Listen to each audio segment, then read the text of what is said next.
Hola a todos, hoy vamos a preparar un pollo a la portuguesa, pero con nuestro toque especial. Vais a ver cómo unos ingredientes extra lo hacen distinto, más sabroso y con carácter propio. Vamos paso a paso para que os quede perfecto.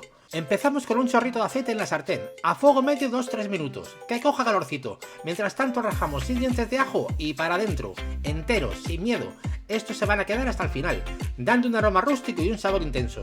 En la receta original portuguesa se suele retirar el ajo, pero nosotros somos de dejarlo dando guerra. Mientras tanto vamos con el pollo, lo salamos bien por todos lados y lo sellamos a fuego alto, unos 5-8 minutos hasta que esté bien doradito por todos lados. Aquí lo importante es que coja color y que los jugos se queden dentro. Lo sacamos y reservamos, que luego volverá a la fiesta. Ahora nos ponemos con las verduras, al estilo paso a paso. Primero la cebolla en juliana a la sartén. Luego pimiento amarillo en tiras, pimiento verde y pimiento rojo. En la receta tradicional portuguesa no usan pimiento, y menos en trío de colores, pero fijaos qué alegría y dulzura aporta el amarillo, y qué contraste el rojo y el verde. Cocinamos todo junto 5-7 minutitos a fuego medio. No queremos freír las verduras, sino que se ablanden y suelten el jugo dulce que luego va a hacer que la salsa quede espectacular. Seguimos con la verdulería. Pelamos y cortamos 2 zanahorias en rodajas, para adentro, 3-4 minutitos de cocinado. Ahora el nabo, que no es nada típico en Portugal, pero nos encanta. Primero bastoncitos, luego daditos y a la sartén otros 4 o 5 minutos. El nabo da un toque terroso y mantiene la textura. Es como ese invitado diferente que le da el chispa a una reunión. Hora de los sabores potentes. Salamos. Y si sois valientes, un toque de picante. Integramos bien. Añadimos 2 cucharaditas de pimentón, que no es tradicional, pero nos regala aroma y color.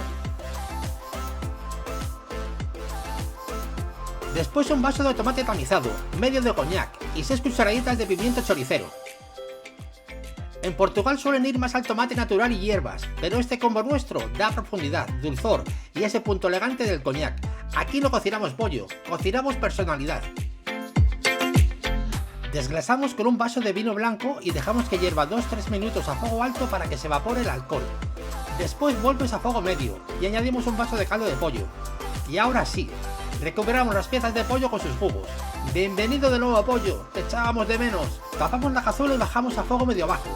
Dejamos que se cocine de 25 a 35 minutos según el tamaño del pollo. De vez en cuando destapamos y vamos dando la vuelta a las piezas que queden arriba para que todas se hagan por igual. Al final comprobaremos que el pollo esté tierno. Si se despega solo del hueso, está perfecto. Cuando falten de 3 a 5 minutitos, añadimos guisantes en conserva, frescos o congelados, solo para que cojan calor y mantengan su color verde y brillante. No los queremos grises y tristes. Y listo, servimos en una fuente el pollo bien acomodado, las verduras por encima y la salsa en el fondo, lista para mojar pan como si no hubiera un mañana. Y si quieres bordarlo, te recomiendo que lo acompañes con unas patatas al montón. La receta la tenemos publicada en nuestro canal. Este no es el pollo a la portuguesa de la abuela Lusa, es el nuestro, con alma propia, el nabo terroso, el trío de pimientos coloridos, el pimentón, el pimiento choricero, el coñac, el tomate tamizado y esos ajos enteros que se quedan hasta el final. Cada ingrediente aporta aroma, color, sabor y alegría. Buen provecho familia, que aquí hay pollo para todos.